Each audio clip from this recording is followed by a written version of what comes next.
You don't die in one day. You die slowly. Till Udhana exists, there are tantric processes with which you could revive the body. Their underclothes, they must be burnt. Because otherwise, it becomes a habitation for various kinds of forces.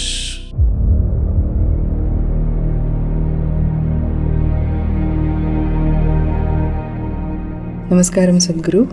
After my father died, I still have several of his clothes. But I know in some traditions, you're not supposed to keep the clothes of the deceased. How should this be handled? When you were born, what's your birthday, Chin? 1st of August? Oh, close up. You were not born in one day, though you have a fixed birthday. It took 9.5 months for you to be born, isn't it? Similarly, when you die, you don't die in one day. You die slowly. If somebody is medically declared dead, he still doesn't die fully. I think we've spoken about this. The 5 pranas, they start withdrawing slowly, step by step. The physical life energy, which generally is referred to as pran or prana, has 5 basic manifestations. There are 10, but that'll complicate. The 5 basic manifestations. These are called samana, prana, udhana, apana and vyana. Let's say if a doctor is observing and they declare that person at a particular moment that he is dead now. In the next 21 to 24 minutes, samana will start exiting. That means samana is in charge of maintaining temperature in the body. First thing that starts happening is body starts cooling down.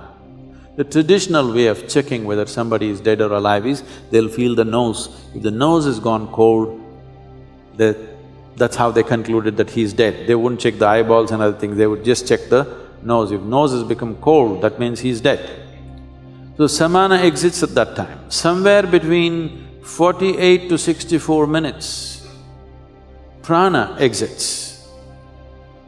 After that, between 6 to 12 hours, udhana exits. Till udhana exists, there are tantric processes with which you could revive the body. But once udhana exists, there is a micro chance, but that is an impractical chance, except that it is impossible to revive the body once udhana has exited.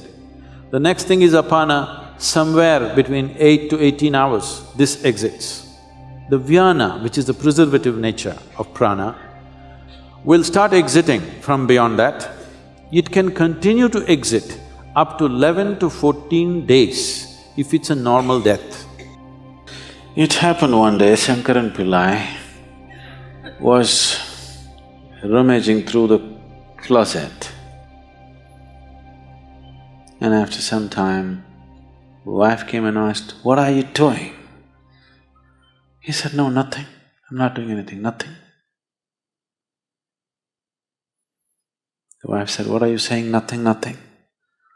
I've been watching you. Last half an hour, you're reading our marriage certificate.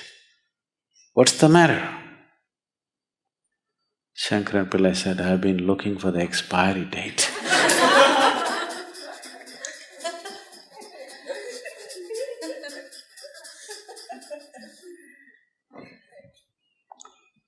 So though there may be an expiry date for one's death, one does not die in a day. It's a slow process. In fact, it's happening right now, slowly. By doing yoga, you may be putting up hurdles in the way of death. but not stoppers. Yes? Daily yoga you're doing, putting up some hurdles and slowing it down, but no stopper.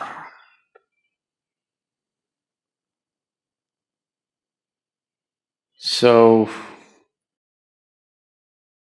today you know that from your old clothing, we can take your DNA. After you're gone, after 100 years later, we can clone you. Yes? Yes or no? You know? So who you are, at least the physicality of who you are, can be picked up from your clothes and we can remake you. At least someone who looks just like you. We can create the body. So you are still there all over the place. The yogis, when they die, they'll set fire to the hut in which they are living by themselves. There is a way to do it. Let me not tell you because I don't want you to set fire to the cottages here.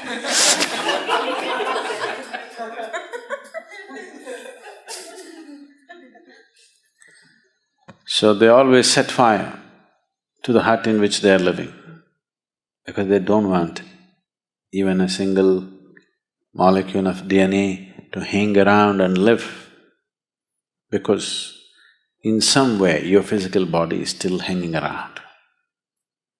If they can recreate your body from that, obviously it's hanging around, isn't it? So everything that I have touched, you want to burn. Everything has to be cleared up.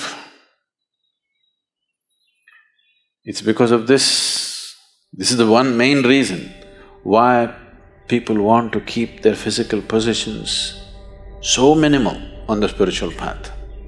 If you enter a sannyasi's room, you will see there'll be 3 pairs of clothes neatly folded and kept, just this thing to drink water, 1 plate to eat food, and just 1 single sheet to sleep upon, and that's it. No one extra item, because he does not want to touch too many things in the world. He wants to keep it to at most minimal, because he knows if he spreads his body all over the place, gathering it and going will be very difficult. That is why he does not form any physical relationships of any kind, because he understands if he leaves his body all over, when the time to gather comes, it's going to be extremely difficult. People who are off your body are unwilling to come with you when you want to go. They won't come. They'll all say, I love you, but they won't come.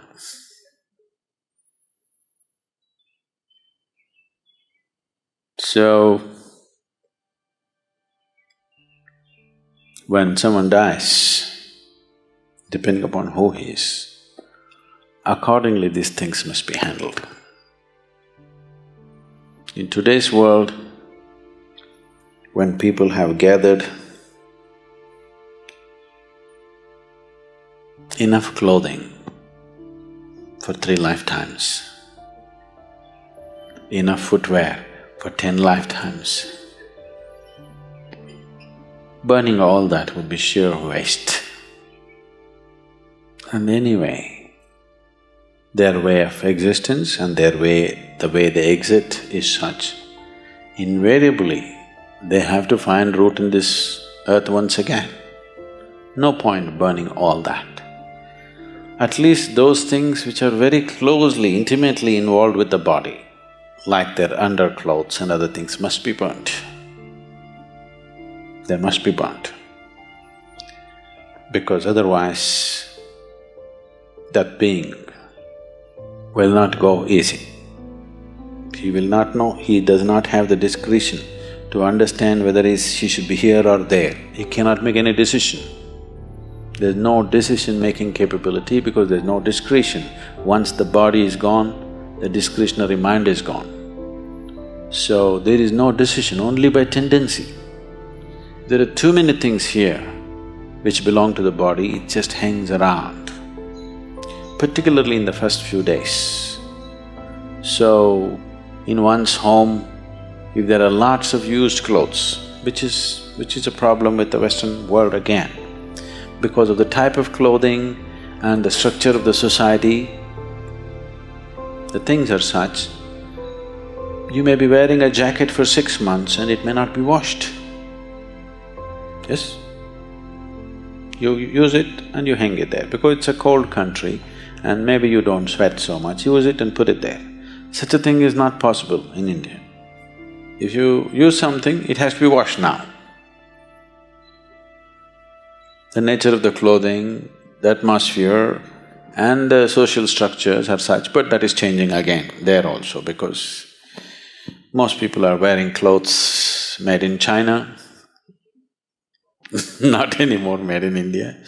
So, the type of clothing they are using, naturally they use it and hang it, they don't use it and wash it. All these things were taken care of, every aspect was handled, but we are losing it in a big way. Because these clothes are repeatedly used and hung there, you can actually experiment. Well, today the dogs are there. If you bring a police dog, if you put 1,000 jackets here and ask him to point out which is Jim's jacket, he will just go and point out. Yes? Not God, just a dog.